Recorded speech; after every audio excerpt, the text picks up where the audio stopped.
the pace with control of this race. Here comes a run from Davey Hazard. He blocks the 10. Not going to be enough. Ryan Pace is going to win at Talladega. Trying to hold off Wilson. He's done a good job so far. Wilson, one last desperate attempt to the bottom. He won't get there. Nick Curry wins at Bristol. Coming out turn number 2, coming down the back straightaway here. Looks like he's in a class of his own right now. Merzlak, one final time, get around the 55, big time send. He hits the wall, he hits it, he gets the lead, but can he hang on to it? Oh my goodness, he made it to the line! Big push down the backstretch is going to give him a good run through the corners. Just a little bit Follow from the 1. A little bit of contact there for second, but coming to the line, Toby Roberson's going to take home the checkered flag and victory here from the new Atlanta Motor Speedway.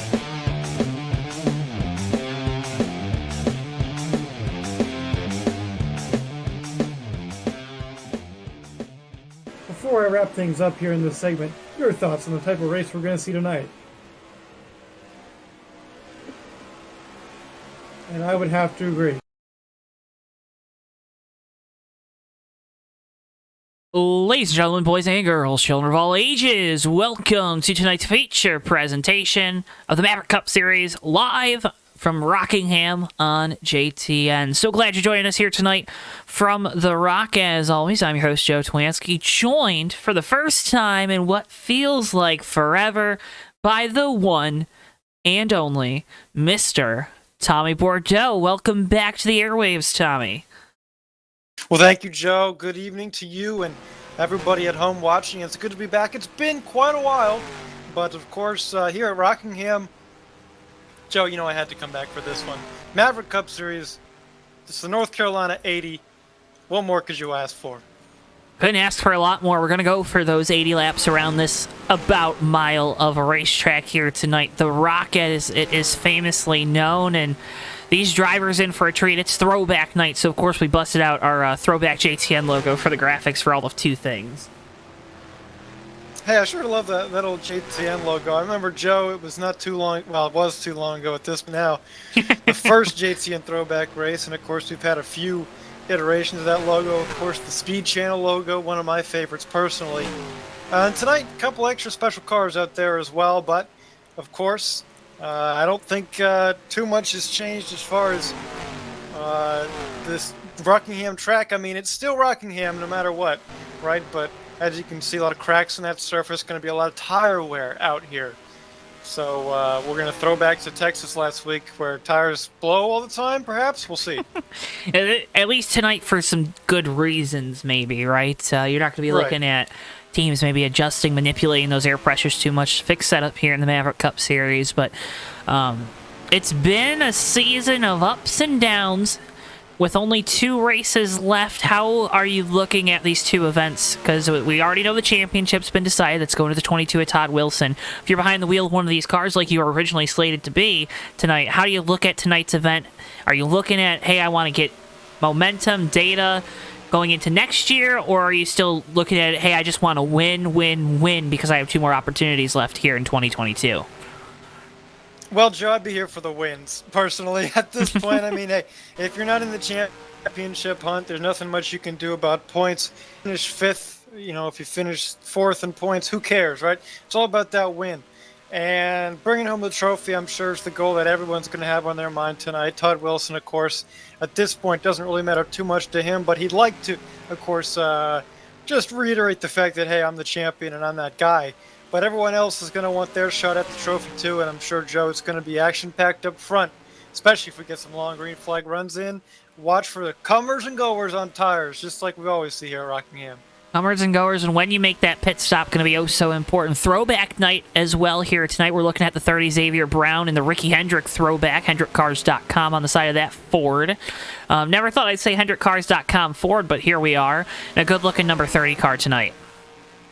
It's almost like the Volkswagen Camaro in the Xfinity Series going to be run soon. Kind of a funny combination there, but you see that sometimes. A lot of the times in sim racing, people just having fun.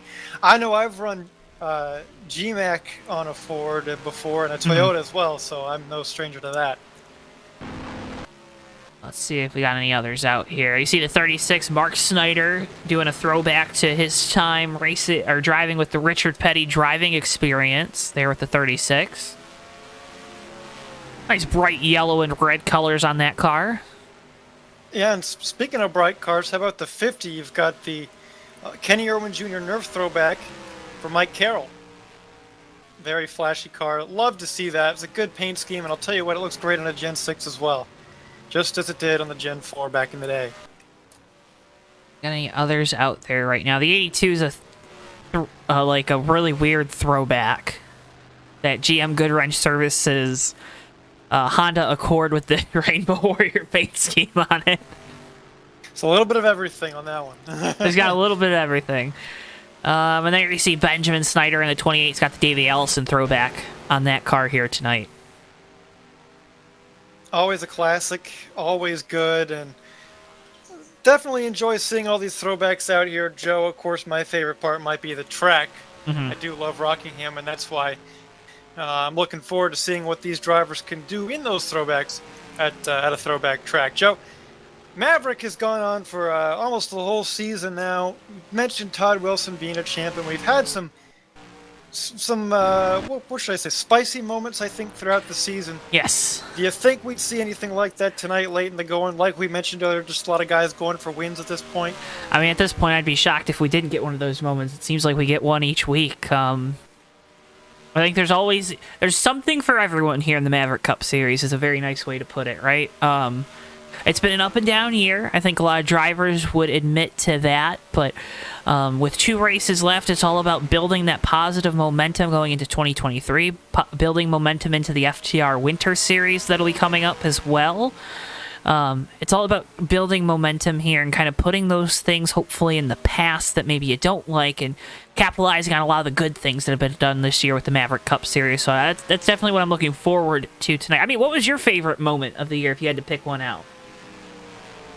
Well, you know, Joe, it's funny you mentioned that because actually when Ben and I were talking earlier before the race, he mentioned the Steven Merzlak, I don't know what you even call it. Dive bomb might not be strong enough of a word, but full send into the final turn of Phoenix to win the race. I think without a doubt that's got to be my favorite moment. I remember seeing that happen live and just shell-shocked that not only did he pull the move off, but he made it stick to win the race. For me, that's got to be one of the biggest highlights of the season, but I don't think there's many moments that you could say weren't exciting, especially when you talk about guys rolling down the backstretch of Bristol. I remember watching that one live as well. There's been a lot this season. It's been a lot. Again, something for everyone. I think that moment back at Phoenix all the way at the start of the year was a good one. Couple cars that you see out there with the 55 and the 98 involved as part of that, right? I believe they were first and second going into that last lap. Merzlak was able to get around Nick Gunther in the 55 and then pulled the big move on the 98 at the end. You're going to see a couple cars here tonight, 55, 98, 78, all running Thank You JTN cars. We appreciate that as always. Love the gesture. You're welcome. It's been a fun time here in the Maverick Cup Series this year. This, of course, was your Maverick Cup Series race preview. Remember to use code JTN at checkout at CircleBDiecast.com for discount on your shipping on your order of $30 or more. Again, CircleBDiecast.com is an official partner of JTN and your home for all your racing-related memorabilia needs, whether that be diecast, t-shirts, hats, and more. They got you covered. Again, that's CircleBDiecast.com, code JTN at checkout for discounted shipping. Tell you what, Joe, we talked about some throwbacks. I think one day we're going to see that 57 car thrown back a little bit one of these days, because I'll tell you what, that paint scheme, I don't know, Joe, when I think of the Maverick Cup Series, especially who's been in that 57 this year, I just think of that car. It's pretty iconic at this point, of course.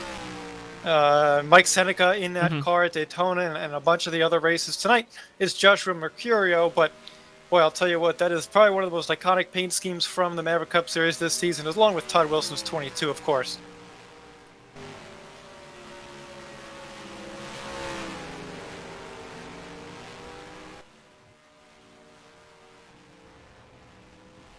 Big hit there for the 57 and 82.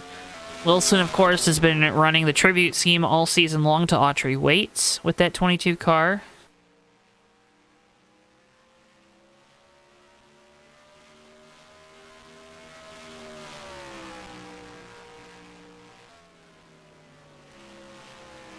There you see him out on track, just getting his cuts in tonight. Speaking of getting your cuts in, that's a phrase associated with batting practice a little bit, right? Yep. Baseball. Yep. And Joe, I'll tell you this. People talk about Aaron Judge, right? Yeah, no cuts in our coverage tonight. Yeah, no cuts in this coverage for that tonight. Not a one. Mostly because we don't have the rights for it, but even if we did, I don't want to interrupt the racing action. We're better than ESPN. As with NASCAR, there's been a lot of changes with baseball, right? We've seen the introduction of the pitch clock, right? The runners starting on second and extra innings. A lot of different changes happening. Of course, next year we're going to start seeing no more shifts being allowed. So a lot of upheaval in the world of baseball, breaking away from tradition for, in my opinion, no good reason. But anyway, point is, Joe, I want to hear your opinions on that because I sure have some opinions on that, and I'd like to, as we wind down to practice, kind of segue that into a little bit about racing, sure. But for now, let's start with baseball. Your thoughts on all the change coming with the MLB? About getting rid of the shift? Well, just in general, all the recent changes that have taken place. DH, of course, universal now. From a standpoint of more people get paid with the DH, right? It's another whole position that you can kind of have open on your roster to get another guy in there. I know not all the teams take advantage of that like they used to, right? We used to live in an age where your David Prices and your Victor Martinez and your, like JD Martinez now at this point. But your great DHs that you had back in the day that we kind of moved away from a little bit with baseball. But getting rid of the shift, I'm kind of indifferent about it. I think it's kind of cool if you can beat the shift. Also, I think it's kind of tacky to shift like that. It goes back to that idea of saving managers from themselves, really. But, I'm not a big fan of pitch clocks. You played baseball, right? That's right. Yeah, I played baseball too, and pitch clocks, I remember playing with one time, and it was not fun. Yeah, I'd have to echo a lot of the same things you did there. In my mind, they had baseball right back in the day, and they changed it too much. All these recent changes in the past couple of years, we're talking about shortening games. We're talking about fans' attention span. No shit. Seven inning doubleheaders. Yeah, no. Things like, no, that's not baseball. Mm-hmm. It's all about the pure game, right? It's all about, people talk about this discussion a lot with racing, right? Parker Kligerman brought it up the other day. What is pure racing? And you can talk about the cars, the tracks, right? You could talk about the players and the stadiums in which they play baseball in. But really what comes down to what it is pure or not is the rule set you race it or play it by. And I think, obviously, my thoughts on how pure racing has to be a full season championship, no chase garbage, no scheduled cautions. No double points. Right. Sprint Only for the Indy races. 500. Oh, no. Because that should be special. That's a gimmick. No. That's a gimmick, it's not though. A gimmick. It should be gimmick. Special. That's a gimmick. All right. You got me there. But baseball, same kind of thing. You get 9 innings. If it goes to extras, you just keep playing because that's the way they've been doing it for years, right? Does it make it better to start the runner on second? I would say no because, Joe, let me tell you this from the bottom of my heart. It feels like they're trying to play less baseball. And I'll tell you what, it's not golf. Baseball's not about playing the least amount of baseball, right? It shouldn't be like that. And if I was in charge of the MLB, if I was the commissioner, we'd be reverting a lot of changes. I also still think it'd be cool if the National League had pitchers hitting. But you know what? I don't know if we're ever going to get that again. But, if I was in charge, then we would. But that's the baseball talk. And they've been playing baseball for thousands of years, Joe. Right? Why all of a sudden now are we changing things for the worse? Couldn't tell you. Couldn't tell you. You brought up some really good points there, Tommy. Yeah. Yeah. This is the commentary that I miss from having this guy up here in the booth because he always brings up good points. Right. Good points, that's definitely up for debate, but they're points, certainly. At least get me thinking. Sure. At least challenge my brain. You know what's going to be challenging for you tonight? Reading off the starting lineup for the first time in a few months. You read my mind. Take us through it, Tommy. Sure thing. Well, hey, up front, no surprise here. It's that 22 of Todd Wilson. on pole, but not by much. He just cracked into the 23.9s, barely ahead of Keith Hughes in the 82. Those two cars making up your front row. But in row number 2 on the inside, it's the 98 of RJ Bishop to his outside, Brad Burke in the 87. We talked about that 57 of Joshua Mercurio during practice. He's going to roll off 5th with Xavier Brown to his outside in the 30 car. Santiago Gutierrez and Mike Carroll make up row number 4 with Benjamin and Mark Snyder, pair of Snyders rounding out your top 10 qualifiers tonight. Back behind them, we have Seth Cole rolling off 11th with Nick Gunther in the 55 12th. Row number 7 is going to have Lucas Garcia and Dylan Young, Phil Parker, Jose Reyes Jr., and Gabriel Alameda round out your field of 17 tonight here at Rockingham. That didn't go too bad, Joe. I don't think it did at all. It didn't. 17 drivers here tonight. Only one can be victorious. Folks, it's going to be a great one. Make sure you don't touch that search bar. Don't even touch your keyboard. Just keep us full screen on your computer, tablet, smartphone, smart device. However you're taking the opportunity to watch us here on JTN tonight. Happy hour is underway. Another throwback here with the 0. Del Cowark. Thank you. That shouldn't have been as hard as I made it out to be. Throwback. Never won a race, but never lost a party either, Joe. Hey, have you ever lost a party? We'll put it this way. I've won a lot of races.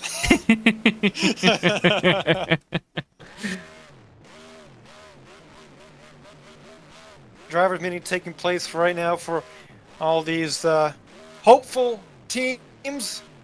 Who's the drivers? Everybody building up that anticipation before the race begins. Of course, we have 80 laps here tonight, no stages, but we've seen a theme in Maverick this year, and I think you're almost guaranteed to get a caution at some point during the race, and that could really impact the strategy. And Joe, at a place like Rockingham, you mentioned it a little bit at the show here, tires being an issue. When do you make the pit stop? Do you make a pit stop? Do you stay out? Do you get track position? A lot of different things here, Joe. I think it all just comes down to how long of a run you get here. And as we know, that's sometimes a mystery. No one can predict the future as far as that's concerned. You hit the nail right on the head. We've seen long runs. We've seen short runs. We can't even get back to the green flag some nights. It's been a mystery. Sometimes in some of these races, Rockingham is a difficult track. Turn 2 is, in particular, is pretty treacherous. So, want to see how these drivers are able to navigate cold tires at the start of this race on the restarts and kind of just go from there throughout the night. You see Nick Gunther out on track in the 55 again, starting all the way back in the 12th spot tonight. I think this 55 is one of the drivers, one of the cars that we think has an opportunity to win here from Rockingham this evening. It should be quite the show to see him work his way through the field. Starting from that deep, it's about mid-pack, but Joe, we've seen it on JTN before. Davey Hazard comes to mind, winning from the back here at Rockingham. I'm not saying that, that's going to happen, but it's been done before. It's not impossible.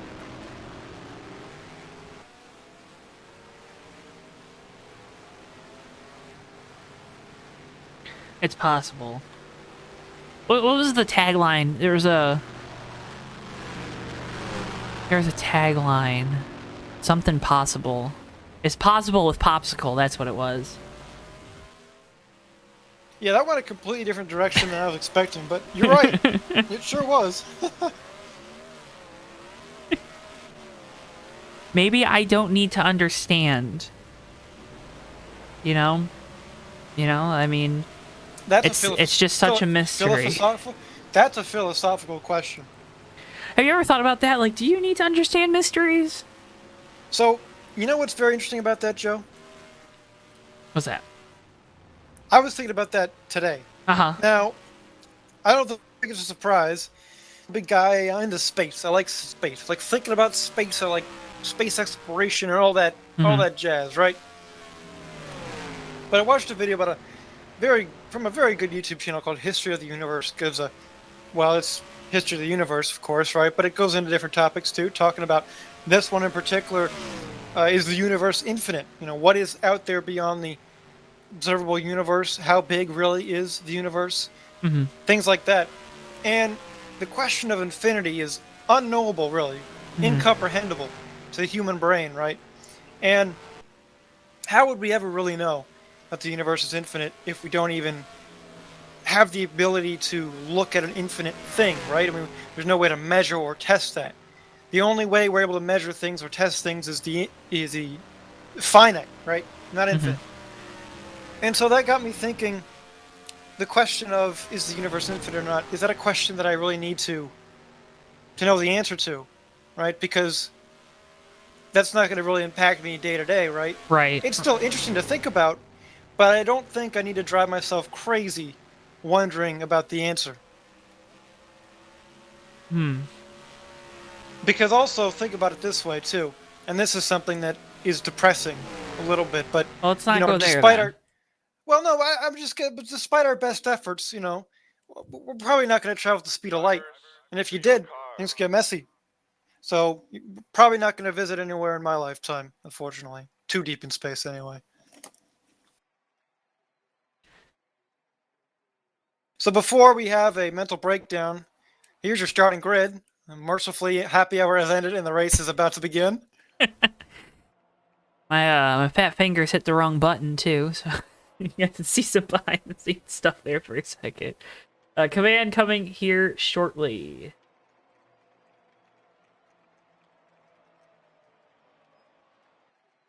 And you know, what is a command, Joe? It's a good question. You know? Yeah.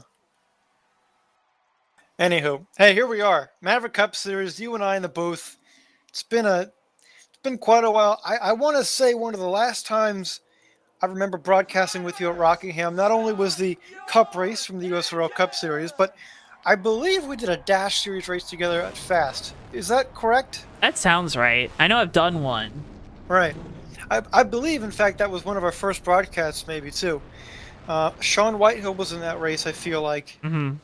in that 91 That's Menards someone. car. That's someone. That's how Bristol and I. We got to do a little better with pulling our connections because Sean just a master at Rockingham. Right, absolutely. He's in the know. He knows what to do. We gotta kind of leverage those. Hey, we sponsor your car things. Right. Right. Nonetheless, Todd Wilson rolling off on pole. Keith Hughes to the outside here on row 1. RJ Bishop, Brad Burke on row 2. Row 3, Joshua Mercurio, Xavier Brown, Santiago Gutierrez, Mike Carroll, Benjamin Snyder, and Mark Snyder, your top 10 here for the start of this one. That Charger Pace car is off, and we are ready to go racing throwback style from The Rock. Green flag, and we are underway here tonight with the Maverick Cup Series. Here we go. Very good start there by Todd Wilson, able to slide in front of Keith Hughes for the lead of this race. And track position, Joe, like we said, that balance between track position and tires is going to be important to weigh your options here. But right now, I'll tell you what, track position kind of important on restarts, whether or not you're in the top or bottom lane, because that outside lane, not really much of a thing here through turns 1 and 2 at Rockingham. And I'll tell you what, Todd Wilson used that to his advantage. He's out to a lead of about half a second already after one lap. As see Xavier Brown in the 30s falling back a couple spots. Now going to look to fight to the inside of Carroll in the 50. Not going to get anything going that time by. You see Snyder back there. But like you said, Todd Wilson out in front of the field with a pretty decent margin right now over Keith Hughes. Here comes RJ Bishop up to third. Here comes Brad Burke up to third, passing RJ Bishop. Bishop, a little bit of a problem there, entering turn number 1. That's going to let Mercurio go by. A lot of cars go by. Watch out for that car slow. Oh, contact there with Ben Snyder. Oh, the 12's around. Caution is not out. We're good. We're still green. Still green. Let's see what happens with our leaders as they come upon turn number 2. Be right back here on JTN. Well, welcome back here to Rockingham Motor Speedway. First caution of the night is out. Todd Wilson leads. Looks like it might have been an incident in turns 1 and 2. We'll have to take a look for you. But you saw right before the feed cut out a little bit of problems out of turn number 2 before. That didn't bring out a yellow, but we just had another one again. I have to go through and take a look at what that was.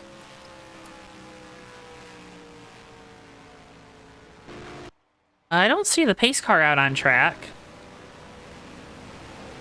Are we running manual yellows tonight?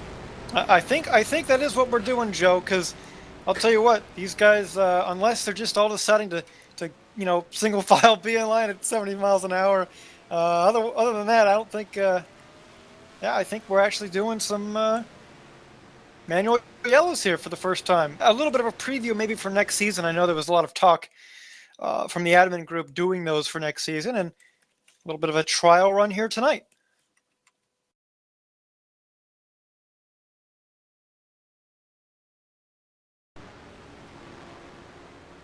So the field freezes when cautions come out. Todd Wilson electing not to pit, but second place did. That was Keith Hughes. Yep. Yeah, who has now got some fresh rubber on that good wrench Honda. It's hard. You can't. You want to call it a Chevy, right? And you also It want to makes call too it the much sense. DuPont car, right? Right. But nonetheless, Todd Wilson still leads. Brad Burke, who's worked his way up nicely in the opening laps here, up into second with Joshua Mercurio in third. So your top 3 not pitting. I don't think the top 5 or so pit at all. I think the first car on fresh tires is going to be Ben Snyder in the 28, I believe. Oh. Ben Snyder or Keith in the 82? Oh, you know what? Yeah, I think it's going to be Keith. Looks like Ben fell a lap down, pitting after the spin out of turn 2.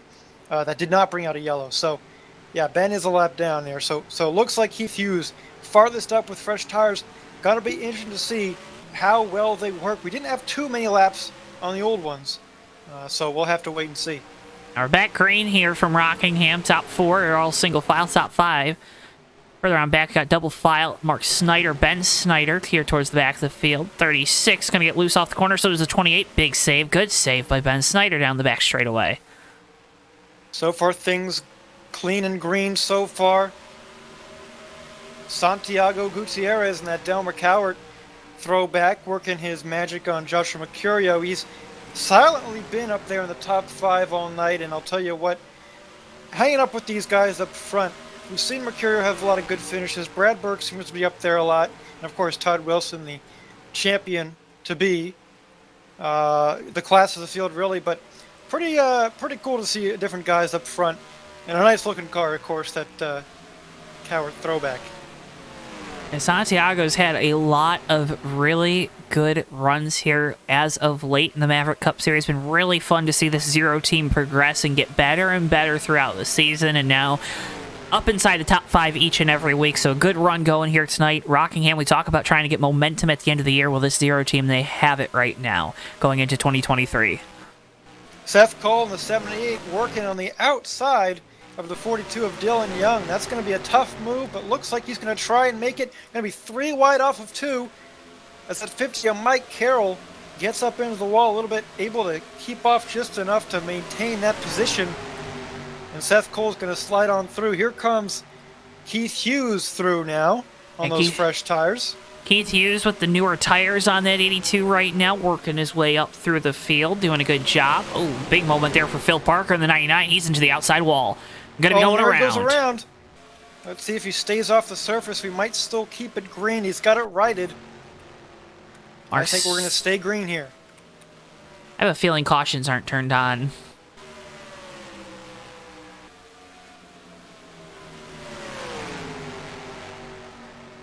So Todd Wilson still leads here. 87 of Brad Burke is not going away. He's closed the gap just a little bit. You saw how good of a restart Wilson had, same as the start of the race as well, but as the laps go by, Burke catching a little bit and possibly using up some more tire than Wilson, who knows. But with the manual yellows tonight, Joe, the possibility of cautions goes down a little bit, like you saw Phil Parker spin, but no yellow brought out for that. So that definitely gives a little bit more of an emphasis on saving your stuff for later in a run, knowing that you're not always going to have a caution there to save you if you need it.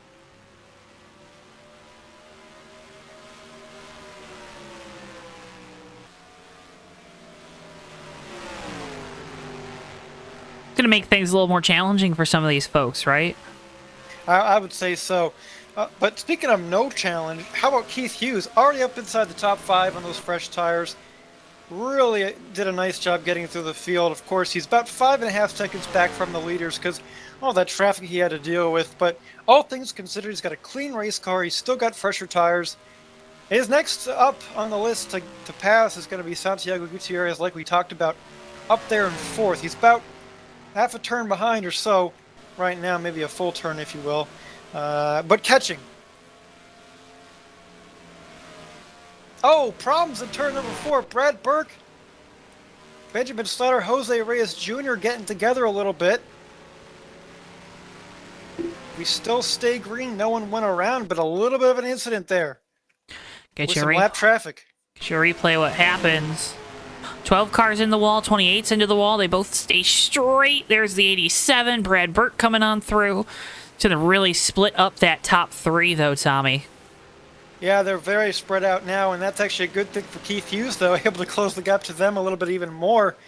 Almost had an incident going into turn 3 with Todd Wilson while you were showing that replay while lapping Mark Snyder. A little miscommunication on what line everyone was going to be taking. But both cars coming out of that unscathed for now. 36 knocking down the wall there off of turn number 2. That last time going to make some contact with it here in 3 and 4. Those other drivers on by. Now Hughes is right on. I almost said coward, as if that was Del McCoward. Right on Gutierrez. Here we go into turn number 2, side by side on exit. Easy. They get plenty of room. And Keith Hughes able to make the pass. That's going to put the 82 up into 4th now. Mercurio going on by Reyes Jr. in the 12. As the 78 of Seth Cole is around in the front straightaway grass. What happened here? Joe, it looks like he just looped it out of turn 4, got a little loose, and went down to the infield. At least that's a safe place to go, getting off the racing surface like that in that pink 78 car. And how tricky Rockingham is on tires. And turns 2 and 4 here they're so difficult compared to some of these other intermediate style tracks we go to throughout the year. So not surprising to see the challenges afoot here tonight, as it looks like we're under caution. Yep, Joe, they brought out the caution once again. We'll have to see what that might have been the Seth Cole incident. I'll take a look and see if I see anything else. It looks but like so far, Ben Snyder was around. It appears. Let's get you a replay. There's Nick Gunther in the 55 behind the 28. 28 going to go into the wall here. Going to come down. Get the outside. 42 also involved. So that'll be your caution. a here little on bit lap of 20. ping pong going on over there. You like playing ping pong? I love playing ping pong. I haven't played ping pong in a while, but I do like ping pong. Big ping pong guy, huh? You know, speaking of Maverick Cup Series and ping pong, we've seen Huang Do do some racing here. I know he's a big ping pong fan. He was also playing, I want to say it was pool, with Antonio Ruiz, who we've seen on JTN before, of course, racing in the US World Cup Series. So that's kind of cool. That is pretty cool. Joe, I think since the last time we broadcasted together, I've met you in person and you drove me to the airport, which was quite the experience. That was definitely an experience. I mean, I didn't to give folks the lowdown on Tommy. Tommy likes to do things Tommy's way, right? It's Tommy's world, and we're just living in it. This man comes out of the hotel in beautiful Jackson, Michigan. Well, let's not understate it. I mean, this place is gorgeous, Joe. It was gorgeous. I mean, Cream of the crop. The sun was beautiful that day. It really accentuated the look. But Tommy's got the Pit Viper sunglasses on, right? Right. It's got the blazer on. Of course. And is wearing basketball shorts. Right. Comfort, Joe. It's style but comfort at the same time. It's the future of fashion. Well, you know what is the future of fashion? Oh, Tell me, Joe. Oh, folks, right now, you can head on over to the JTN merch store. We'll get the link posted at the top of the chat here in a second and buy yourself a Maverick Night in America t-shirt. Only $22.99. Again, all profits go to us here at JTN. Maverick Night in America t-shirts now available on the JTN merch store. Beautiful segue, Joe, I must say. I mean, that is high fashion. Yeah. We got a lot of high fashion stuff on the JTN merch store, but that in particular, beautiful. I'll tell you this is what I'll tell you, Joe. You might notice a little bit of a switch up at the front of the field. That's because the 57 of Joshua Mercurio took right side tires only and leapfrogged Todd Wilson to take the lead in this race. This is going to be quite the test, and we'll have to learn for later on how this works out for that 57, because taking 2 tires at Rockingham was a strategy reserved only for the most desperate for track position. And perhaps for Mercurio it's going to work out, perhaps not. No matter what happens, it's going to be a tool they can use later in their toolbox or late in the race if they need to. Looks like we're going to come back to the green flag here shortly. Out of turn number 4, headed towards the restart zone. Mercurio leading the way. Wilson behind him. Hughes in third. And away we go. Green flag is back out of Rockingham.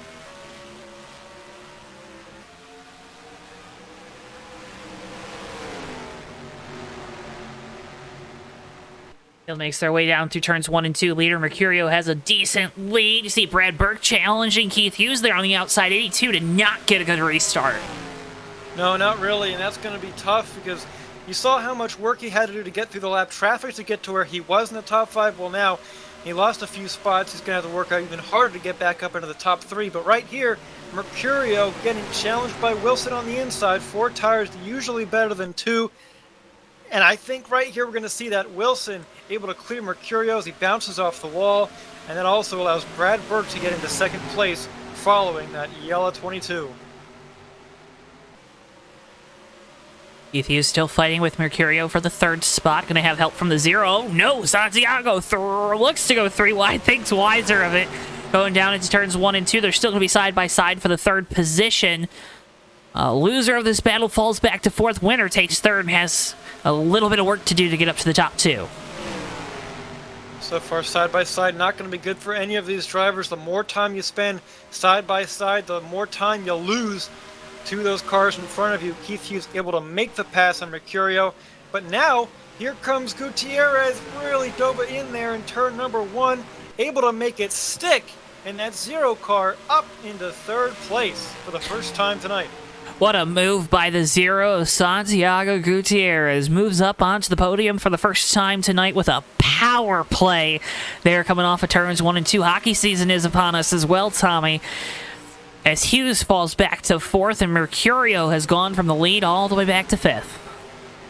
Yeah, so far, so not good for Mercurio. Of course, still in that top 5 range, but you got to imagine as this run continues that those tires are going to start hurting even more and more, those left sides, that is, and, well, it's going to slow him down even more. But right now, still holding on to that top 5 for the moment. RJ Bishop has continued to try to climb back up through the field, currently running 7th. Here comes Carroll in the 50, going to be trying to challenge this 98 car in a lap or so. 50 looks a little bit better right now. Bishop way up the track.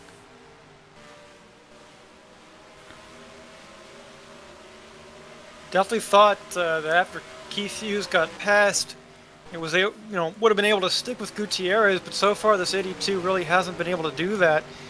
Not really out of the woods yet as far as Joshua Mercurio behind him. And if you're Mercurio, you're just kind of hoping this goes green for a while, right? And then hopefully those tires kind of equalize out. That's one possibility. The other is you get a yellow as fast as you can so you don't lose more spots. But so far it helps Dylan Young and RJ Bishop battling side by side. That's going to help Mercurio's case just a little. You see him kind of getting that gap a little bit elongated here. Now this is the battle for the 6th spot. Give it to Young. Young holds on to it, rather. Lucas Garcia, that's the 02 car. Already 20 laps down, was in the pits a long time earlier. Slow on the apron. He's going to come down the pit road again. So maybe some more problems for that 02 car. He misses pit road, so he's going to gas it up and keep driving. Back to the lead, it's Todd Wilson out in front, coming up on Phil Parker in the 99. That 99 car, a Great Clips Chevy, trying to not go a lap down. Don't know if this is in particular a throwback, but it is a look back at Casey Kane's Shark Week Great Clips paint scheme from back in the day. I think he drove it at Loudon in 2016 or so. We've seen lap traffic already, a bit of a conundrum here for the leaders so far in this race. It just depends, man, especially at a track like this when you want to run the best line every lap you can. I'll tell you what, it can be difficult to get through everybody. Not such a big issue in real life at Rockingham, just because the high line was a thing in 3 and 4. We saw a lot of guys use it throughout the years to win races, but at least for right now in NR 2003, not really the case. Everyone wants the bottom through there, or maybe just a groove up. You can't really ride the wall. So for lap traffic to get out of the way safely is a difficult challenge for both the car getting lapped and the car doing the lapping. So for our leaders, they're not just out of the woods if they're, like for Todd Wilson, almost a second ahead in the lead. You've still got to deal with other cars on the racetrack. And it looks like, Joe, speaking of other cars, we might have had another caution. Oh, it looks like the 57 around here.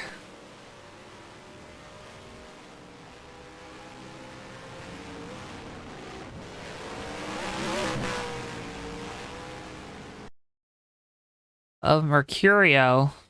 Contact with the 42 coming off of turn 2. Difference of opinions there? Well, you know, Mercurio was already struggling on old tires, but he did hold that outside line pretty consistently. It wasn't like he was moving all over the place, changing lanes. I think he did the right thing. That 42 just kind of drove through him a little bit. Not that the 57 was against the wall. He might have had a little bit more room, and maybe that's what Young was expecting him to take, but I don't think it was anything too crazy. Just two guys going for the same spot that really was never going to work.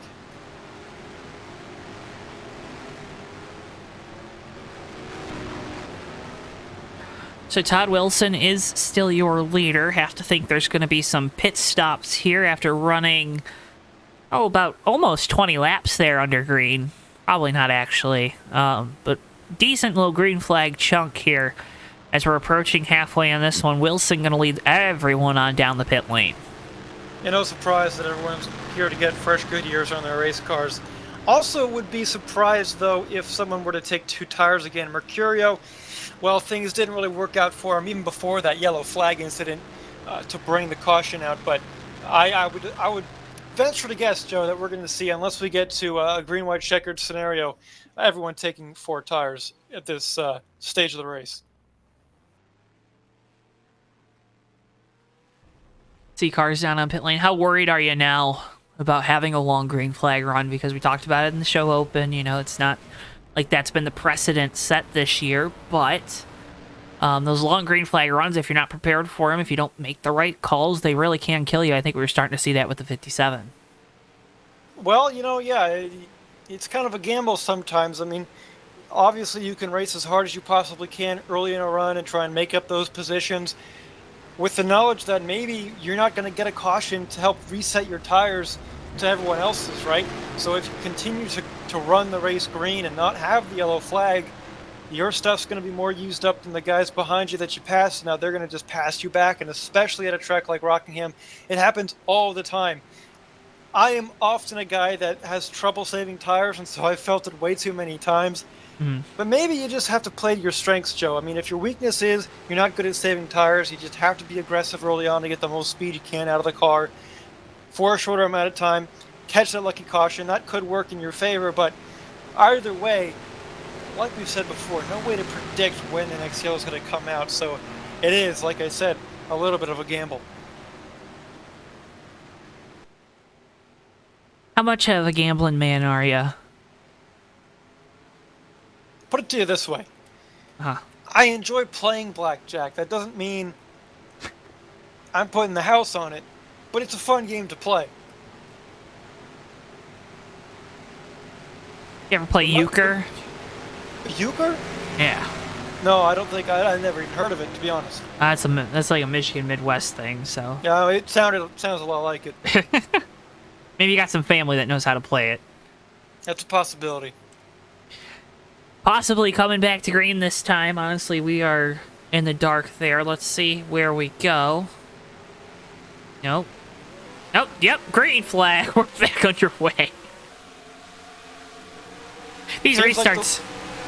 the leader's always, it's going in a different spot every time. Hard to tell, but the leader consistently, Joe, is getting a good launch, it seems, away from second place on all these restarts so far. Keith Hughes going to have the task of holding off the 0 once again here on this restart. 82 currently sits third.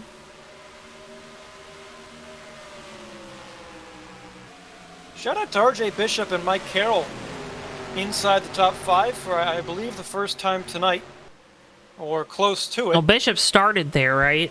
Right. Carroll started back in 8th. Good drive for the Nerf Chevrolet then so far. Still a good run. I'm not trying to say it's not a good run. I'm just, No, you know, of course, no. I just don't want anyone to say, "Oh, Tommy's wrong." You know, I Right, don't well, want. wouldn't be the first time. Well, you Oh, said it. what am I talking about? I don't make mistakes at all. No, never. Brad Burke trying to chase down Todd Wilson up front. He's closed the gap. We've seen this happen before, but then Todd Wilson kind of drives away later into the run. Maybe a game of tires coming into play. We don't know. Just past the halfway point, Joe, 39 laps to go here at Rockingham. We've seen a lot of green flag racing thus far, though. I wouldn't be too surprised if this trend continues. But I got to say, as both a broadcaster, a racer, and a fan watching at home, been definitely liking what I'm seeing so far with these manual yellows. I think it's definitely helping from the sole fact that if you get those single car spins at the back of the field that don't really take anyone out, you're not going to have a caution, right? And obviously, we've still seen some contact wrecks tonight. No one's going to try to cover those up, but a little bit of a smaller field probably also helps a little bit. Rockingham maybe being a little more of a known quantity also helps. You know, I think every Rockingham in NR 2003 really races the same. But overall, I think obviously the biggest change is the manual yellows, and yeah, I'd say they've worked a little bit tonight. Now, as a broadcaster, they've caught us off guard a couple times, you know. Yeah, that happens. And as far as JTN goes, JTN on USRL and JTN. There we go. Right. We got that one down pat, though. That's where we really come into our own back in the day, right? We kind of figured that one out. Of course, we had a lot of help though with the chat in game. Davey Hazard specifically telling us, when to green, choose, and things like that. So, but little shout out to Davey Hazard there. You like to shout him out. I always found that weird. It's almost like we're friends or something like that. I don't know. Davey, if you care about who Davey Hazard is, you can check out the Fake Racers podcast over on JTN2. New episode just came out earlier today, talking about this weekend's action from Talladega. Next-gen safety concerns, as we've been talking about every week, it seems like here, since Pocono in the middle of the summer, and much, much more. Again, the Fake Racers podcast with myself and Davey Hazard this week. Matt, of course, out on vacation. But you can go check that out over on JTN2 right now. Got diecast reviews coming out later this week. One coming out tomorrow, one coming out Friday. JTN2 is going to be bumping this week. Joe, when's the 2001 Jeff Purvis Timberwolf Chevrolet diecast review coming? If I get one of those. Okay. Why don't you get one? You're going to be at Charlotte this week. Well, that's true. If I see any, Joe, maybe I'll have to go get it. I know I've seen them before a couple of years ago. In Charlotte, at the races, in the tents. I think I did see one. It was tempting, but not this time around, I said, but maybe in the future, and well, that might just have to be the case this time around. If you see one, and you want to do a review for it, you know where to find me. We'll see how things go. I do have to, though, Joe, give you some credit. You found that Albertsons Mike Skinner diecast, of which I purchased off of you, and of course, it's a beautiful car. I painted it in an hour, ran it in the USRL Lights All-Star race to the victory. So I was pretty happy about that. Diecasts are just so much fun, you know? I like old diecast, Joe. I do too. Yeah. I got earlier this week, or not earlier, Sunday, I went to a barn sale that I know usually has some NASCAR stuff, and had a couple big tubs of diecast, and I, decided to do a little shifting through it. Found a Jason Leffler Incredible Hulk truck from 2003, your favorite year. Wow. $10. Wow. Absolute steal of a deal. Got back to the car, opened it up. It was autographed by Jason Leffler. Pretty cool. That's highway robbery, folks. If you've ever wanted an example, that would be it. And Joe, something just came to my mind. I believe this is the first broadcast I've done from North Carolina. It is. It definitely is. And so, is. for folks not at home, I moved to North Carolina. If you're in the Mooresville area, definitely go check out the antique. I don't even know if I can really call it a shop, because it's not a shop. It's a giant building. It was an old mill. And there's a whole bunch of different stalls there. You can go check it out. And there's booth 43 is the name, or booth 34. Don't want to mix that up. I think it's 34, I want to say. The booth 34. Great diecast selection, a lot of classic stuff, great prices, great stuff there. I've worn my favorite hat is an ARCA hat. Pretty much worn that on my head every time I go outside for the past few months. And I've spent way too much money there. But go check it out if you're in the area. What did you get there? Too many things to say, really, but let's just say there were a lot of Kmart cars there. Okay. And some ARCA diecast that they're not for sale there anymore. I'll put it that way. So Keith Hughes falling back here. Phil Parker going to try to make the pass, almost made contact with the side of the 82. While we're talking about diecast, remember you can use code JTN at checkout at circlebdiecast.com to receive not free shipping, but a discount shipping on your order of $30 or more. Again, Circle B Diecast is your home for all your racing-related memorabilia needs. We got some great races coming up here on JTN, as it looks like we are under caution. Let's try to catch what happened here.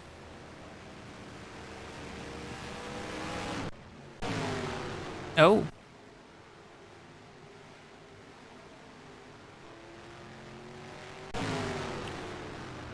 Contact between the 55 and 42 teammates. All these cars that have Thank You JTN, it's a big team. Fortnite Racing, I'm sorry, I'm not good with team names. But they have been in a couple incidents with each other tonight. It's whoever's paying the bills might not be too happy, Tommy. No, but I'll tell you who is happy, and that's Keith Hughes in 82. You mentioned him slipping back a little bit. Looks like he's got really good initial speed, but maybe the tires going away on that 82. Meanwhile, the 57 of Joshua Mercurio has worked his way up to 4th before the caution came out. So this is setting up to be pretty interesting here. You've got, by the time we go back green, we're going to have roughly 22 or so laps. That's probably the longest run we've had, roughly. I think at that point you almost want to save tires, right? Because if you get a caution late, it's not really that big of a deal. You can take 2, maybe even if you wanted to, if it's just a few laps to go. If you take 4, you can go all out. So right here, I think the smart thing to do, and you'll see a lot of guys are going to come do this, get 4 tires now and then save your stuff on this last run here to try and make it to the end and have better tires than everyone else. I think if you're going to beat Todd Wilson tonight, I don't know if it's going to be on speed, but it might on tires. So if you're Brad Burke in that 87, keep that one in mind for this what could be the final restart, but you never know.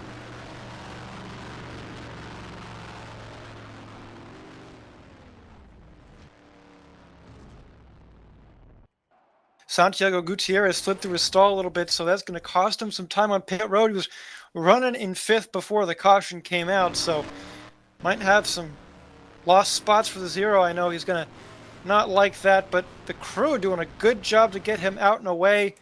Unfortunately, looks like Phil Parker's going to get around him. Parker might have taken 2 tires because he sure did pick up a lot of spots on pit lane. So Phil Parker, I just passed Keith Hughes. No, Parker did take 4 after all, so just a good stop for him. Xavier Brown had taken 2, but it's going to be coming back down in that Ricky Hendrick throwback. And looks like I know why Phil Parker had such a good stop. Looks like he was caught speeding on pit road. That would do it. That would help. That would help.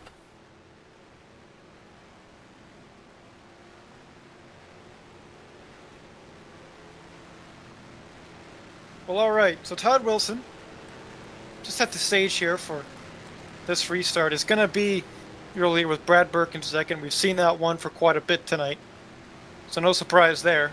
They were the front row, and now they're continuing to be the front row. Joshua Mercurios had an up and down kind of night, but I think he's rebounded successfully from his 2-tire experiment earlier in the race, back there in third. Despite the slow stop, Santiago Gutierrez hangs on to fifth, and in front of him, the 98 of RJ Bishop. So that's your top 5, how they're looking so far. Oh boy, are you ready? Are you ready for this? Going to be 22 laps to go. Didn't I say that? You Didn't I did. say we're gonna do That's what I'm 22 saying. to go? That's what I'm saying. Are you ready for it? Are you excited? Might as well be. Are your again, juices like I said, flowing right now? Like I said, Joe, save tires early. It's going to pay dividends later in the run if we do indeed go green all the way. But we've got to get green, the green first to get green again, and we're about to. There we go. Todd Wilson, he's lead. Back away, lap 59 of 80, 22 laps to go here from The Rock. Do you smell what The Rock's cooking? Santiago Gutierrez is cooking a battle for fourth here. Coming off the corner, a couple cars into the outside wall. Yeah, Bishop fishtailing a little bit out of the turn. That's going to let Gutierrez slide on by into turn number 3. We've seen Gutierrez aggressive through turn 1 before and making it work. So if I'm the 57 number go, definitely got to keep my eye on the mirror just a little bit for that one. Meanwhile, up front, Wilson, a good restart as per usual, but Brad Burke just 2/10 behind him. Not falling back just yet. This next time around is going to be 20 laps to go. It's going to start to be crunch time. Coming down to the end of this one, Todd Wilson has been the dominant car once again here tonight in this 22. RaceGearMerch.com. Cars 1-2 right now out there on the track. Todd Wilson, Brad Burke, they've been up there. I believe they're 1-2 in the points right now as well. Joshua Mercurio sits there in third. Another note about the 28 and 87, they are 2 of 3 drivers. Or not 28 and 87. 28 of Benjamin Snyder is one as third driver. But 3 drivers have started every single race and made every single race here in the Maverick Cup Series this year. Todd Wilson, Brad Burke are 2 of those drivers right now running 1-2 and are 1-2 in the points. Kind of ARCA-esque right there with Ty Gibbs and Corey Heim last year. It was a Chevy versus a Toyota, right? No, they were both Toyotas. No, they were both Toyotas. Venturini versus Gibbs, as it is once again this year for the owners' table. Shout out one point separating those teams. Shout out to Billy Venturini for calling his team David. It's a 4-car super team compared to Goliath and Kyle Busch Motorsports. It's Goliath versus another Goliath, really. Let's be real. With all the money that's been injected into those teams. Of course, got to give a shout out to Greg Van Alst, though, for doing it the hard way. And looks like he's going to wind up somewhere in the top 5 in points, obviously, for sure, but whether or not that's 4th or 5th, he's had some good runs of late, able to gain some ground on Tony Brodinger. So, good for him. Definitely a tough program these days in ARCA to try and make ends meet, but he's been to every race so far and making it work. So, Todd Wilson, anyway, coming back to reality, or I guess fiction, if you want. Well, still leading the way. One final note, ARC Championship races at Toledo this weekend, and yours truly was really thinking about going and trying to be on site for it, but I did not because I had hockey tickets already for Michigan, so. Well, let's be real here, Joe. It is in Ohio, after all. Hey, you said it, not me for once. Yeah.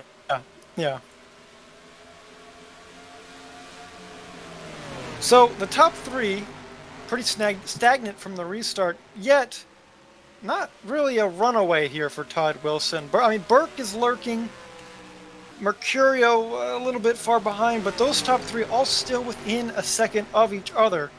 So really, I don't know what's going on behind the wheel behind any of those cars. I can see right there, Wilson getting very close to that outside wall on a turn 2. But are they saving tires? Are they not? It's hard to really tell what they're doing and how much each car has left. But as we get closer to 10 to go, we're going to really start to see who saved their stuff the best. And of course, the possibility of a yellow and a green-white checkered or some late race short lap run looms. But as of now, a lot of cars strung out, so I don't know if we're going to get that or not. We'll have to wait and see. Thus far, though, Todd Wilson doing a good job hanging steady in the lead. Remember, if you're Todd Wilson, it's all about keeping the lead, right? You don't have to win by 2 seconds, right? You can win by 2/10, and that'd be good enough. So you don't have to stretch out your stuff too much. And I think if you're Wilson right now, you're going to try to back up to the 87. If you're the 87 to Brad Burke, you're going to try to back up to the 57. I think that's how you got to play this with the tires. Keep a lead that you feel comfortable with too. You don't want to be, you don't want them right on your bumper, but nonetheless, I think it's you've got some good points there. You don't want to get too big of a lead because that means you're pushing your tires a little too much. I've had that happen to me all too often. I still do it, and I still don't care. You've improved on it though. Give you Well, credit I don't for know. that. We'll see. Sometimes I do it for strategy's sake, for leading laps and things like that, for points, because I'm a big believer in bonus points. But anyway, it looks like the 57 at Mercurio. When I come down pit lane here, Joe, he was low on the back straightaway. Maybe he's doing a scheduled or unscheduled stop. Hard to tell with just 10 laps to go. In fact, it is a TWB 10 laps to go. Joe, from porches to patios and more, for all of your outdoor lighting needs, go visit GardenLightsDirect.com on the web. Great selection of outdoor lights for you. That's your TWB 10 to go. We'll see how things go from here, but right now, Todd Wilson leads the gang by 7/10 over Brad Burke, and with just 9 to go, has this race looking pretty good for him right now. Tommy just put everyone watching to school on how to do one of those segments here at the end of the race. Didn't lose a step in his time off. Todd Wilson has not lost a step all season long. Currently leads 8 laps to go that time at the line. Brad Burke still second. Now Santiago Gutierrez sits in third, but here comes RJ Bishop in the 98. RJ might have been one of those guys that saved their stuff pretty well early in that run. He's going to want that third position, of course, from Gutierrez. He's going to have to work for it, though. He's still got some time, but he's going to have to make up that gap. Speaking of gaps, looks like Todd Wilson extending his just a smidge every lap, and it could be so frustrating for that guy in second because you're running good lap times, but it never seems to be quite enough to gain any time. While Todd Wilson's almost got it to a second now over Burke.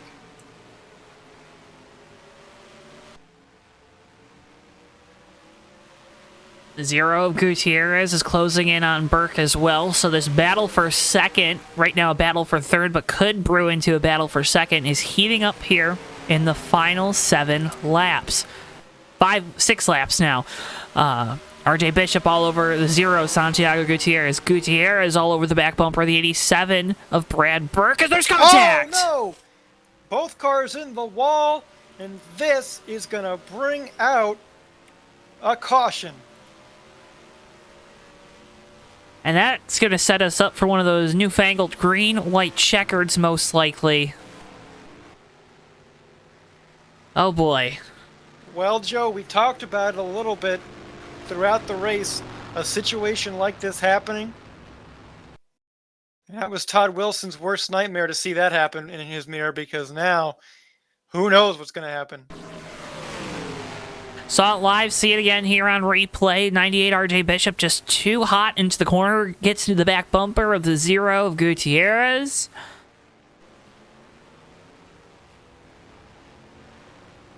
Oh my goodness. I don't think pits were open that time. If they were, nobody took advantage of it. With manual yellows, Joe, this gives us an opportunity to have a green-white checkered finish here. Oh, if you're Todd Wilson, you don't want it, right? No, I want this thing to end under yellow if I'm him. I've been in this position before at Rockingham, and it's so frustrating. You lead the whole way, you have a caution come out late. Oh, it's frustrating. Big question on all the crew chiefs' minds right now. What do you do on pit lane? Do you pit for 4, for 2? Do you stay out? I'm not sure what the winning strategy is going to be. And Joe, too many times I've been in this situation. I still don't know what the winning strategy is going to be. So, who knows? We did see earlier in the race Mercurio able to make two right side tires work for about a lap or two. I would assume after the long run we had, everyone's going to come down though. Maybe some gamblers stay out. Nope, looks like everyone's coming in. 30 staying out, 57 staying out. So all those cars are a lap down. Okay. So they're just going to get back on the lead lap, hope there's a quick yellow they can gain some spots from crashing cars on. Now the real question is 2 or 4, what do you do? How you feeling? You feeling like you want to roll the dice a little bit? With the advantage that the leaders have gotten on the restart, I think the best way to do it is to take 2, get control, and I think that's exactly what Brad Burke did. That's what Keith Hughes did. But it's 4 tires for Todd Wilson, who's fallen back now, looks like 5th. Oh. As Seth Cole in the 78 was the first one off of pit lane. Yeah, and we're only going to get 1 lap here, Tommy. Oh no, and for Todd Wilson, a disaster, the wrong strategy call, maybe. It still might not be, but it's going to be one heck of a final lap if you can try and make that work. They're slowing down here, but they're not going to all be caught back up to where you can go back green. Well, So they're we're going to try to. Maybe a 1-lap shootout here. Yeah. Let's see. Oh, man. Well, folks, if your friends aren't watching right now, they need to tune in because we're probably about to see the most hectic mile of racing you're going to see all week here on JTN. We haven't gotten to talk about it, but we got some upcoming races here presented by our friends at TWB Technologies. We're live again Thursday night. Bomb Squad Racing Cup Series from Charlotte. Monday's a Thunder Truck Series from Talladega Sunday. And the TMP Cup Series from the Nashville Super Speedway Monday, October 10th. Those are your next 3 up here on JTN. RJ Bishop was hauling the mail to get caught up, so looks like we're going to be good to go green for this 1-lap shootout, Joe. Well, you want to be the leader. You want to have control. Seth Cole has it right now in front of the field. Keith Hughes, Nick Gunther, Brad Burke, Todd Wilson, your top 5 here. Restart, 1 to go. Green flag, white flag. We're back underway. Great jump for Seth Cole. That's exactly what he needed to do. Gunther looking to the outside of Keith Hughes there. That's going to slow him up a little bit, and that's what Seth Cole wants to see. Side by side of 2. Oh, Hughes goes around, spinning down to the inside wall. Here comes Gunther. Passing Seth Cole. Wilson with 4 tires going to get around Cole. Coming out of turn number 4. Cole goes around. It's not going to matter. Nick Gunther wins at Rockingham. Strategy plays there at the end. Go awry for the 78, for the 82, but Nick Gunther in the chaos is able to take home the victory tonight from Rockingham. Let's get you some replays of that last lap because, man, oh man, there were a couple things happening. Don't know if Seth Cole maybe ran out of gas or didn't realize that they had to race back to the line. Not too sure, but either way, Nick Gunther. Oh, he got loose, Tommy. He slapped the rear end coming off of 2. Well, that would do it, certainly, losing a lot of speed out of there, yep. And that was all she wrote. He had a great opportunity to win right there, but getting loose out of 2, that sealed the deal. And, of course, spinning out of 4 allowed Burke to get back to 3rd. So Gunther takes the victory tonight.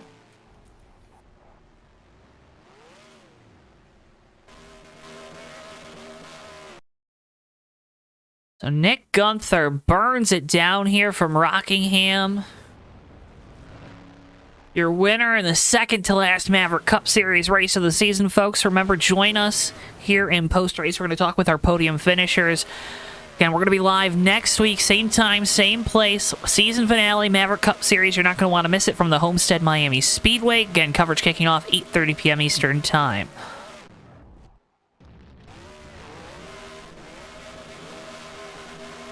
Sometimes you'd rather be lucky than good. That's Nick Gunther tonight. Really was not a factor at all in this race until the very end. And strategy paid off for him. The seas parted. Everything worked out in his favor. And was able to get through. Boy, Todd Wilson was really the star of tonight. Unfortunately for him, though, going to come up just 2/10 short of a race that he pretty much led wire to wire until the very end. That's got to be really frustrating, right? I can tell you firsthand it is. We'll get a chance to talk with Todd, with Nick, as well as our third place finisher, that being Brad Burke. So Todd and Brad both end up losing a spot with that last caution, although I think the damage for a moment there was looking like it was going to be a little bit worse. And we'll move on to our post-race coverage. Get your results on your screens momentarily. Can't thank you folks enough again for tuning in with us tonight on JTN. If you haven't already, drop a like on the video and subscribe. Do all that. Help support us as well as Maverick Cup Series coverage here on the JoeTowNetwork JTN.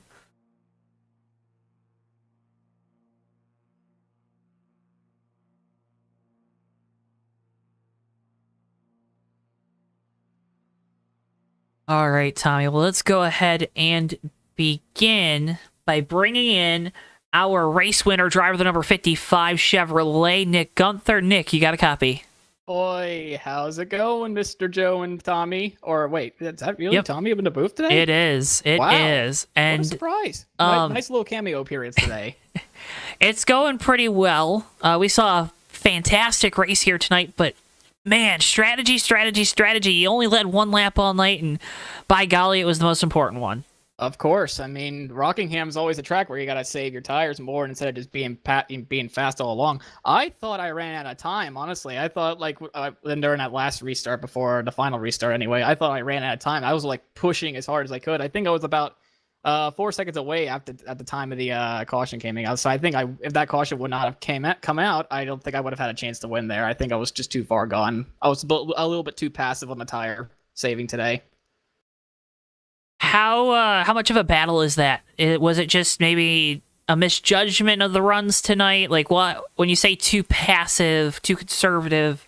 Yeah, too conservative on the tires, essentially. You've been saving your tires a little bit too long that you really just wanted to go out there and just push as much as you can. It's just I lost track of all the laps. I was just trying to wait for them to all crash and burn up there. That way I'll just pick up the pieces and just carry out and just take my dub and go. But that did not happen the way I wanted it to do. And somehow with the final restart, I made a very gutsy call. Somehow it was 1 lap to go, not 2. If it was 2 laps to go, then for sure Todd would have stolen the win from me. Yeah. Well, a heist for yourself here tonight. Obviously, we're one race now to go here with the Maverick Cup Series in 2022. I know it's been an up and down year, part-time schedule for you in this 55 team, but getting a win here tonight to kind of close out the season or get towards the end here of the season, how's that feel for the team? How's that kind of build momentum for next year? Well, even if we are going to be going back next year, I mean, it's a big if. We're going to be participating in the Winter Series coming soon as like a test to see if things improve with the structure. I mean, the racing tonight was actually very good. Like for an oval, I think this was like the best oval in the year so by far. Like we put on a really good show for you guys tonight, so I'm glad about that. I mean, we got rid of all the people that usually cause cautions at the beginning, so that's good. That's good. We were able to put on a show for you guys. Well, Nick, as always, it's a pleasure talking with you. Before we let you go, though, the floor is yours. You got some great partners, sponsors. You know what to do, buddy. Well, first off, I got to thank Seth for painting all these cars for me, especially for this one tonight. This is a pay tribute to you guys for putting on the best broadcasts that you could possibly can. It's like a little token that's saying, like, thank you for at least sitting through the storm anyway for the races that you have to abide by. We appreciate all your hard work for this upcoming season. I think everyone in this chat should also do the same. They should all thank you for having just a fantastic broadcast week in and week out. Do the best that you can do. Both you, Tommy, and Ricky, that you guys should be praised a little bit more for covering the series. It's been a rocky road for you, I'm pretty sure. Without that being said, let's see. We got Polyphony Digital come back on board for this week. Yeah, that's really about it in terms of like the partnership anyway. The Fortnite Squad racing team did really well tonight and conserving. Unfortunately, we tripped over each other a little bit during the middle of the race, but I'm pretty sure Homestead we'd be able to fix that. Well, looking forward to next week at Homestead, Nick. As always, congratulations on the win here tonight, and thank you so much for taking the time to talk with us. Not a problem, guys. Nick Gunther, driver number 55, your race winner here tonight from Rockingham. Let's go ahead and next bring in our third place finisher, driver the number 87 Toyota, Brad Burke. Brad, you got a copy? Yeah, I got you, Joe. Hey, third place run tonight. That's got to feel pretty good, but Oh man, that caution coming out, that I don't think that's what you and that 87 team were looking for, was it? Well, yeah, we had a good run there. We were having a heck of a run with Todd, and we both had some pretty equal speed. I think he was a little better on the long run. Mhm. I'm not sure if I would have got there if that yellow hadn't have come out. So it's a love-hate thing. I mean, I could have went either way. When you look back at tonight, a very strong run for you and this 87 team. You start fourth, finish third. Had second place speed all night. When you look back at this night, Rockingham's such a difficult track too with tire wear and stuff. What's the biggest takeaway? Well, I actually love Rockingham. That, in my personal opinion, that track being off the schedule in the real NASCAR series is one of the biggest travesties. I like the tire wear factor, the uniqueness of the track. The way 1 and 2 is a little flatter and more sweeping, whereas 3 and 4, you can really go in deep and get back in the throttle sooner. I've always liked Rockingham. I haven't gotten a lot of chances to run at Rockingham with a lot of the league racing that I've done. So it was a welcomed opportunity to hopefully run for a win, which we did. We were able to run for a win all night, I thought. And we were hoping to win it, but hey, doesn't always work out the way you want it to. No, it does not, Brad. Again, congratulations. Third place run. It, like you said, race winning speed all night long, up there competing at the front of the field. You got those race gear merch cars, 1, 2, pretty much the entire night. Congratulations once again on the third place run, but before we let you go, the floor is yours. You've been up here plenty of times before. You know what to do, buddy. Oh, absolutely, yeah. I just wanted to thank Ben Snyder for putting on the league and Joe Bishop for being so kind to let us use a server all year long. It's a lot of help. So, race gear merch, and of course JTN. You guys do a very underrated job. Appreciate that, Brad. Again, as always, it's a pleasure talking with you. And again, congratulations on the third place run tonight. Thank you, sir. Brad Berg, driver of the number 87 Toyota, your third place finisher here tonight. Let's go ahead and finally bring in our second place finisher, driver of the number 22, Todd Wilson. Todd, 74 laps led, and it all comes down to a one-lap dash. Take us through it. Yeah, it's just plain and simple. It sucks, but I thought it was quite an interesting paradox. Well, first of all, congratulations to Nick Gunther on the win. If we flash back to earlier in the season when we were racing in Atlanta and, he had led all those laps and, he blew a motor, I think, with like 1 lap to go. And then I won that race by leading only 1 lap. He did the same thing tonight, except, he led 1 lap, but he didn't blow up. So such an interesting paradox. It's interesting how things like that work out. But anyway, I mean, I can't be disappointed with P2 because we had a great car all night. I was very comfortable with, managing the car versus the track. And, this track is so much fun. The Rock, it is such a challenge. You have to really find the right balance of, are you driving too hard? You need to save tires, especially with the way that the, cautions were run with the manual cautions. So, it really, you couldn't really bank on a lot of cautions. So, you had to really, really be smart. And I think Brad did a great job as well. Manage, really, especially on the short run, he really challenged me trying to figure out, make sure I'm not driving my car too hard. In fact, I was going to pull over and let him go by at several instances because I felt like I was driving too hard. But just the penultimate challenge tonight, but just came up a little short. But hey, it is what it is, and we're happy with P2. Well, happy with the P2 tonight. Obviously, we talked about it 2 weeks ago with the championship being locked up. When you look at the Maverick Cup Series this season, you look forward to next season. What was the biggest takeaway you think here coming to the end of the year? Just the relentless challenges by so many drivers in here. There are so many people in this field that can win every given race, and it really makes you stay up on your game from race to race, and it's just a great challenge. And I thought tonight, especially with testing the manual cautions, I thought that worked great. I'm sure it was an interesting change for you all in the broadcast booth, but just really pleased with everyone and the awesome racing.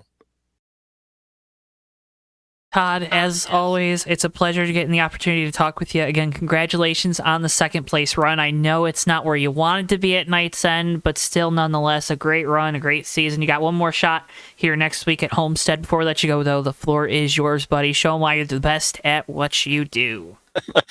Well, I got to thank you guys at JTN. It's good to see Tommy in here tonight, and I got to give a shout out to Bristol as well, and to all the viewers watching tonight. Hope you enjoyed the product and the great racing that the Rock provides. Got to thank all the admins over here, and all of my family and friends for watching, and for putting up with me racing during the week. And we're looking forward to Homestead. Hopefully it's not underwater when we get there next week, but just looking forward to closing out the season strong. Want to go out on a high note, and we're going to do the best we can to get that done. Todd, as always, pleasure talking with you, and again, congratulations on the title and the second place run here tonight. Yep, thanks guys. Todd Wilson, driver number 22, your runner-up here from Rockingham. Well, Tommy, that's going to bring our coverage here from the Rock to an end tonight. Great night of racing here with the Maverick Cup Series. Yeah, I think you saw the manual cautions really come into effect. Of course, Nick Gunther mentioned that. They really improved the racing, and I think it was a pretty enjoyable experience for everyone. Of course, maybe not for Todd Wilson, but like you heard him say, I mean, he had a good run regardless, and sometimes races end up like that. Joe, it's been a pleasure to be back here in the booth with you for tonight. I really appreciate you having me up here, and I hope everyone at home enjoyed the show as well. Well, Tommy, as always, we hope to have you back soon. No, it's not always in the cards, but again, cannot thank you enough for stepping in for Ricky tonight. With all that being said, though, folks, we cannot thank you enough at home for taking the time here on a Tuesday night to come watch this race with us, enjoy the show with us. Fantastic viewership, as always, here at the Maverick Cup Series, and we can't thank you enough for tuning into JTN tonight. Remember, if you haven't already, click the like button on the video, subscribe. I know I sound like a broken record at this point, but again, doing those things does so much. You don't know how much it does to help support us here on the JoeTowNetwork. You can follow us on to our social media at JoeTowNetwork, JTN, on Twitter, Facebook, and TikTok. Also, make sure you check out JTN2. It's your home for all of our non-live content, Fake Racers podcast, Disqualified, which Tommy is a part of anytime those shows come out, as well as Oof Sides, which is our new football show that we're doing with partnership with Matthew Steelman and his entire group.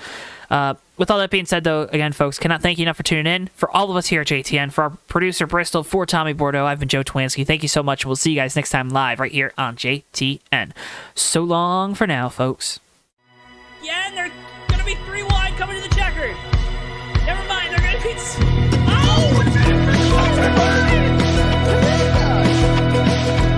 Turn 4 into the trioval. Whitehill and through the grass. It's going to be Noah Joyce winning his first career race in the Red Bull Cup Series. Off the line and a wreckage behind him. We have cars flying everywhere. Cars upside down. It doesn't matter. Noah Joyce has done it. He's won at Daytona in the 3 car. Behind, they're going to be side by side again. Contact there between Cinder and Bordeaux for the contact! Oakley into the wall. That's going to be Jack Healy coming to the line. Jack Healy wins the ride to